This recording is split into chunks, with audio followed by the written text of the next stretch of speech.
Halo, karo sampean layanan analitis sistem guru markets.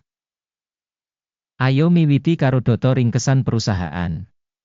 Kita bakal nliti saben parameter kanthi luwih rinci ing ngisor iki. Yen perlu, sampean bisa ngaso. Kita propose kanggo nimbang saben parameter saka organisasi diteliti luwih rapet. Kita bakal bandingake indikator dasar utama perusahaan Spes Medical Group Holdings Inc. ticker SPC. Review iki adhedhasar data saiki ing 20 Mei 2025.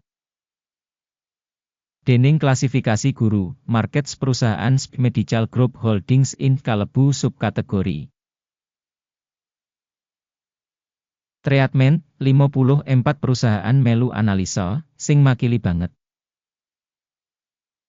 Deleng pancasan digawe ing mburi video. Skor sakap kanggo perusahaan ing sinau, 7 saka 10 terms. Skor rata-rata kanggo subkategori punika 2,5 terms. Yen sampeyan deleng sacara umum, ing pasar saham as umume. Kita bisa wigati sing asil rata-rata kanggo pasar minangka kap punika 1,9 terms. Marang 7 titik kanggo perusahaan Spes Medical Group Holdings Inc. Bandingake pergerakan rega saham perusahaan Spes Medical Group Holdings Inc. lan saham subkategori. Kita bakal weruh sing liwat pungkasan 12 sasi saham Spes Medical Group Holdings Inc. nuduhake dinamika minus 77%. Marang dinamika rega ing subkategori 18,8%. Kapitalisasi pasar organisasi Spes Medical Group Holdings Inc. regane $35 sen miliar. Lan kapitalisasi subkategori kasebut yaiku $271 miliar. Spes Medical Group Holdings Inc. akun kanggo 0,13% lan salah siji saka perusahaan cilik banget ing subkategori. Nilai buku perusahaan punika $22 sen miliar. Lan kapitalisasi subkategori kasebut yaiku $67 miliar. Spes Medical Group Holdings Inc. yaiku pukul 0,326%. Bandingaken enggo bareng saka pasar lan nilai buku, kita waca ing ngisor iki. Nuduhake Spes Medical Group Holdings Inc. ing subkategori ing kasus pambiji nilai pasar yaiku 0,13%. Regane buku 0,326%. Iki 151% luwih saka nuduhake nilai pasar. Taksiran bagian organisasi saka pasar lan nilai buku saka subkategori, apik 1 titik. Organisasi sing diteliti duwe utang $1 sen 3 miliar. Utang kanggo nilai buku nggantosi 5,9% saka usaha perusahaan.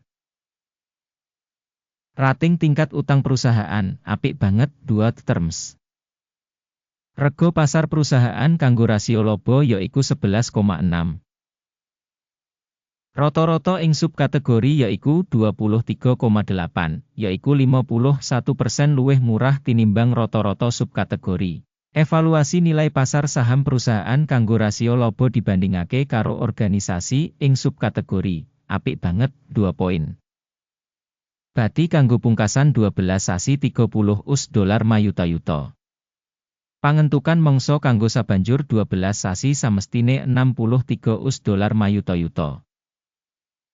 107,6% luwih saka saiki. Evaluasi indikator keuntungan masa depan sing digambarake dibandingake karo subkategori, apik 1 poin. Rasio regane kanggo revenue perusahaan yaiku 2,4.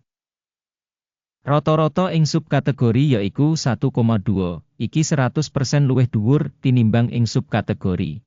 Evaluasi rega pasar perusahaan kanggo rasio revenue dibandingake karo indikator perusahaan ing subkategori, ala, minus 1 titik. Revenue kanggo pungkasan 12 sasi ana $140 mayuta-yuta. Revenue mangsa kanggo sabanjur 12 sasi digambaraken $220 mayuta-yuta.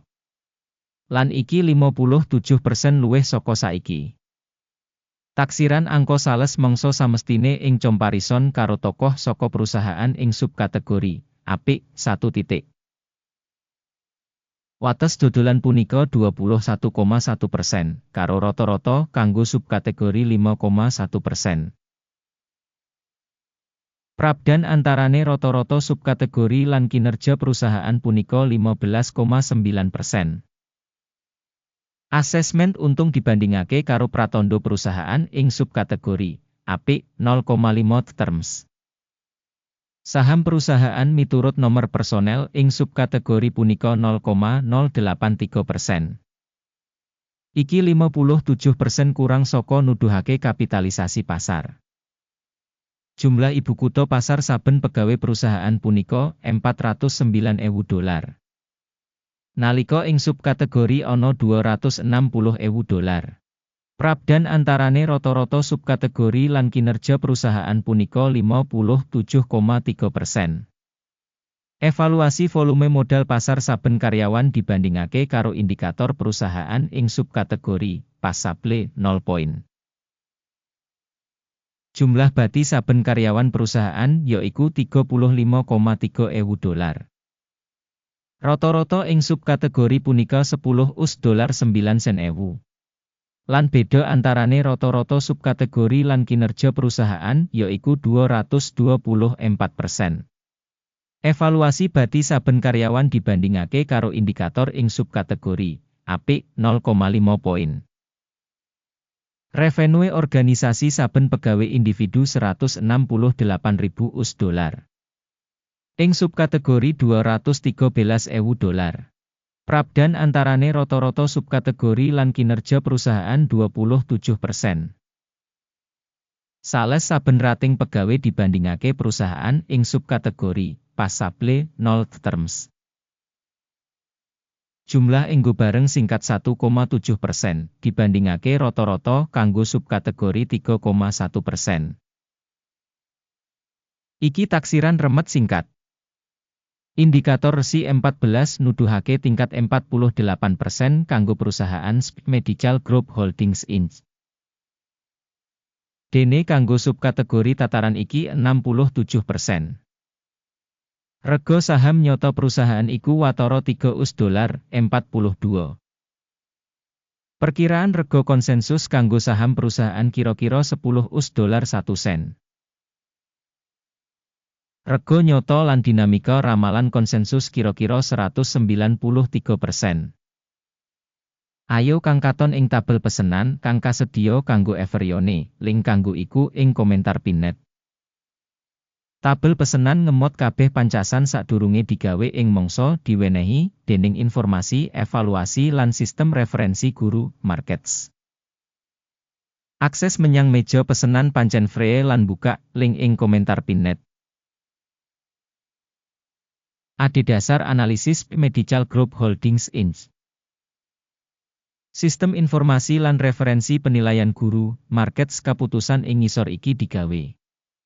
Buka pesenan tuku ing $3.41. Kesepakatan iki dibuka amarga kasunyatan sing perusahaan wis regane relatif dhuwur.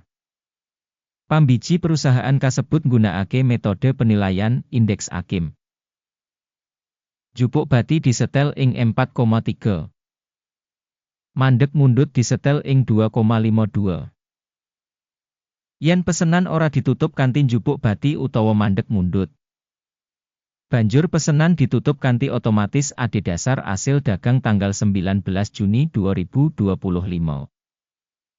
Utawa ing dina kerja pungkasan sadurunge tanggal sing ditemtokake. Ticker, RDN, punika pesenan imbangan kanggo ngedol. Video ing menehi hasil wawas bakal utawa wis diterbitake ing saluran. Ing kasus nutup samubarang pesenan, dasar utawa wawas. Pesenan liyane tetep ing rega nyata. Matur nuwun kabeh kanggo nonton video iki lan gunakake sistem bantuan saka Guru Markets.